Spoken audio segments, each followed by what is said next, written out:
Welcome to HelloMD Live, and we're here today to talk about insomnia and cannabis. Welcome, Dr. Frye. Thank you. Happy to be here. Yeah, as always. So tell our audience, how did you end up here today talking to us about insomnia and cannabis? What makes you the expert that we're looking to?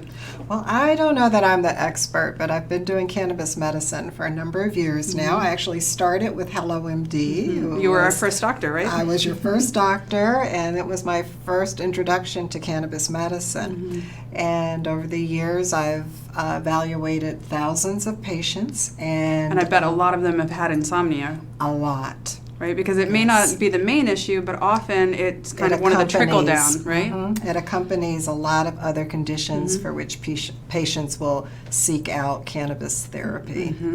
Well, you're one of the nation's biggest experts on cannabis. I appreciate you being humble, but it's true. She's written a book. What's the book called? It's The Medical Marijuana Guide, Cannabis in Your Health. And you can learn all about different medical conditions in there based on Dr. Patricia Frye's medical research and anecdotal evidence. Well, maybe not your research, but research in general.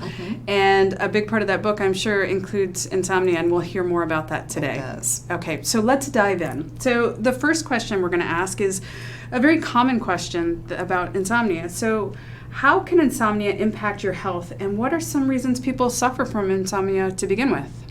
Well, it can have a great impact on your health because we need time, our bodies need time to repair and to restore, and most of that occurs during REM sleep and deeper stage 3 sleep. And so when we don't get enough sleep, we can experience things like daytime sleepiness, difficulty focusing and concentrating, irritability for sure, and a low energy level. And it is it can wear you down after days of not getting enough sleep. And why do most people get into this situation to begin with? Well, there are a lot of conditions that can make it difficult to fall asleep or to stay asleep. Anxiety is a big problem.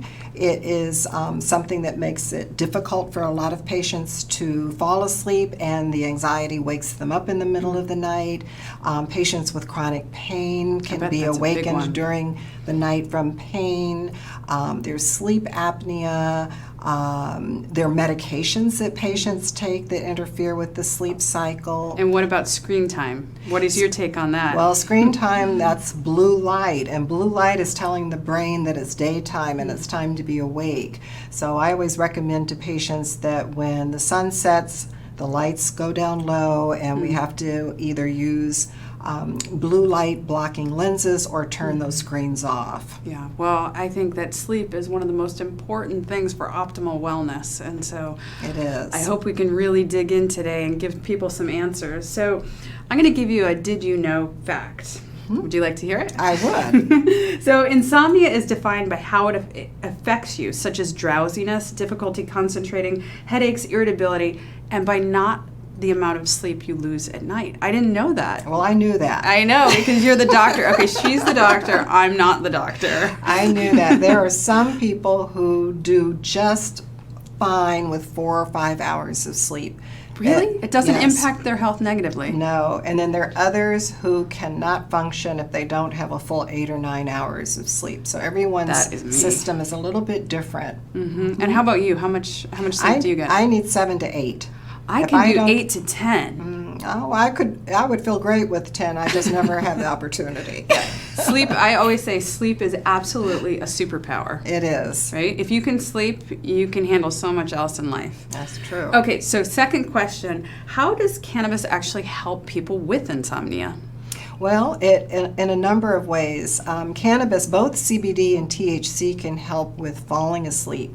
CBD is sedating at high doses, so patients who have trouble sleeping should not use CBD at low doses at bedtime, but a higher dose can help with sleepiness. And CBD actually increases the level of anandamide in our bodies. Anandamide is an endocannabinoid that functions by regulating another pathway in the brain that regulates sleep.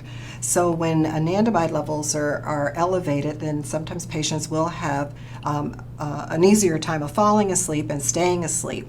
Now, just to stop you right there, anandamide is also known as the bliss molecule as well, right? It is. So does it make you a little bit happier if you have more anandamide in your system? Oh, having more anandamide in your system can make for a lot of things. You have decreased pain, you have decreased muscle spasm, elevated mood, regulated appetite, lower anxiety. And better sleep. And better sleep. That's fantastic. Okay, well, that seems like a really great answer to that question. I'm going to give you another did you know. Are you ready for it? I'm ready. Okay, I wonder if you do know this. So, insomnia is more likely to occur in women than in men. That does not seem fair at all. Is that something you knew? I knew that. So, according to my did you know facts, it has to do with the female hormones and hormonal changes, including Yes. menstrual cycle, pregnancy, and menopause. However, anxiety, stress, and day-to-day life can contribute to insomnia, and we've already covered a little bit of that. Yes. So, what's the solution for day-to-day stress? For day-to-day stress, CBD is a great remedy. It interrupts that stress response. It starts in the brain and ends up in the adrenal glands, which sit on top of the kidneys. Those glands will secrete hormones or cortical steroids that can interfere with sleep. But not only do they interfere with sleep, they increase appetite, they interfere with glucose metabolism. So if you're highly stressed, I'm a big believer in using a little CBD to interrupt that response. Fantastic. Just one more question about that, because I'm a big believer in CBD because it's really helped me in terms of anxiety and migraines and actually sleeping as well. But what do you say to people who are on anxiety medications? Is CBD a good place? Is that a good supplement, or is it a good replacement for that? I use it a lot with patients on benzodiazepines, which are typically used to treat anxiety. CBD will interfere with the metabolism of those benzodiazepines. So if you're taking it for sleep, it's not a problem. If patients are taking it during the day, they have to be careful because it could increase sedation, daytime sedation. But at night, they can use that benzodiazepine and the CBD and have their doctor gradually wean them off the benzodiazepine. That is great to know. Just a reminder to everyone, if you'd like to ask questions about insomnia and cannabis, go ahead and use the chat, and one of our knowledgeable HelloMD doctors will answer your question. What cannabis consumption methods are best for insomnia, in your opinion? Well, it depends on what kind of insomnia it is. There are patients who have difficulty falling asleep, but once they get to sleep, they stay asleep. And then there are patients who don't have trouble falling asleep, but they wake up in the middle of the night. And then we have the poor souls who do both. They have trouble falling asleep, they get to sleep, and they wake up. For patients who have difficulty falling asleep but staying asleep but is not a problem, I recommend inhalation because oftentimes they can take 1 or 2 puffs of a cannabis variety that's rich in relaxing and sedating terpenes, and they can fall asleep and get a good night's sleep and wake up feeling refreshed. For those who don't have any trouble falling asleep, they can take a tincture, and that is recommended because it will stay in the system longer. So a tincture can be taken, 20, 30 minutes, or even at bedtime if they don't have trouble falling asleep. And it will start working in about 30 to 40 minutes, but it'll last 5 to 8 hours, so that often keeps them asleep.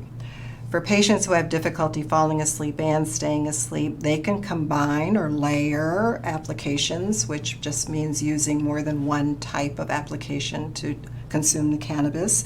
And they can start with a puff or 2 of a vaporized or smoked flower and follow that with a small dose of a tincture so that when that flower, that inhaled dose, wears off in 2 to 3 hours, they'll have something on board to keep them asleep. That is fantastic advice. Now, I'll tell you, I actually am one of those poor souls that can fall asleep and then I wake up at, say, 2 or 4 in the morning. So I like to take a microdose of THC in edible format, and that seems to help me get through the night. But as you said, everyone is different, and so you just kind of have to test it out. But we always say go low and go slow, because if you take too much THC, what happens? Well, it could still be active the next morning when you need to get up, and that could be that could cause dizziness or mental confusion, and you certainly would not want to drive to work if that's definitely the not. case. And I've also found if you take too much, you may not realize it at first, and then it actually wakes you up, and then you're like, I don't feel so great. That's just me personally. So let's see, what are some of the benefits to using cannabis for insomnia as opposed to traditional sleep medications? Because as we know, so many people are on prescription sleeping aids. They are, and a lot of it depends on the patient's condition and what other sleep aid they're on. There are patients who have anxiety, and as we said, some of them are treated with benzodiazepines, and they may be dosed at night so that it helps their anxiety and their insomnia. We have patients who are depressed, and they may be treated with a antidepressant, let's say like trazodone, which is it's a decent antidepressant, but it's more sedating, and so it makes it very difficult to use during the day.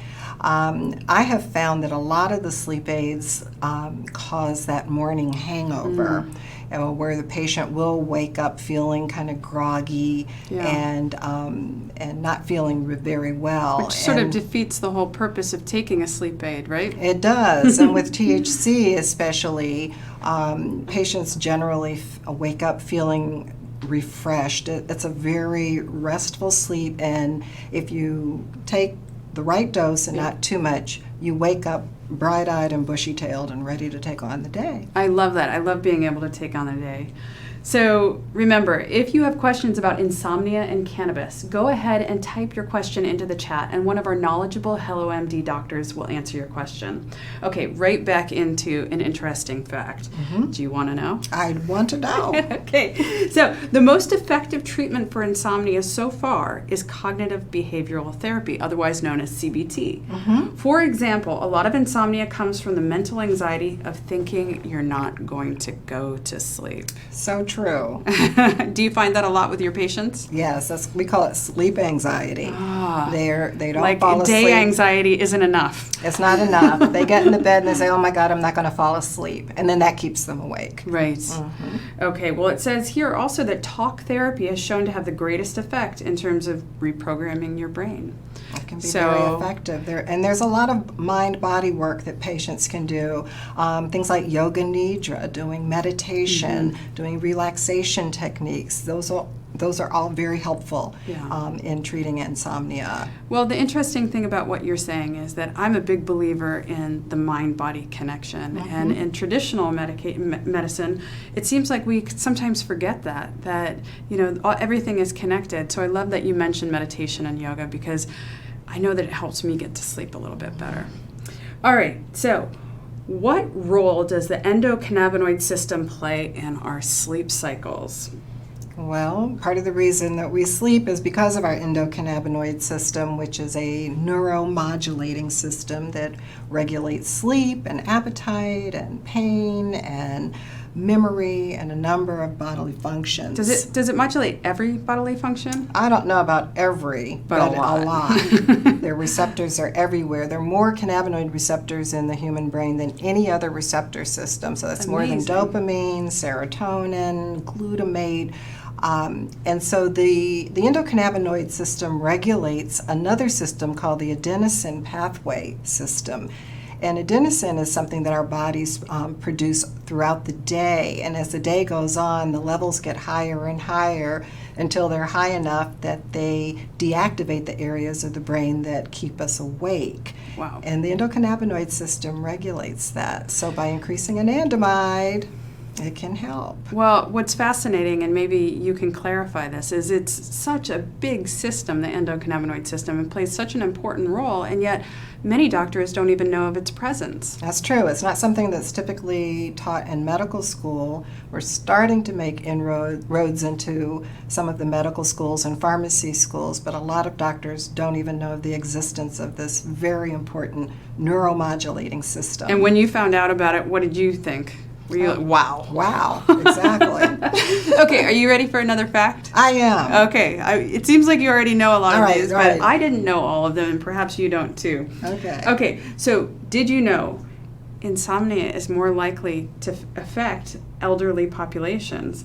And rates of insomnia increase as a function of age, which is a wah, wah, wah. I'm not so happy about that. I knew that, though. I know you knew that. But it also seems to, comes about with interruptions in our circadian rhythms. What is your comment on all of that? Well, the circadian rhythm is our biological clock that tells us that, it's daytime, it's time to be awake, it's nighttime, it's time to go to sleep. And it's regulated by things like adenosine and also by melatonin, which is secreted by the pineal gland.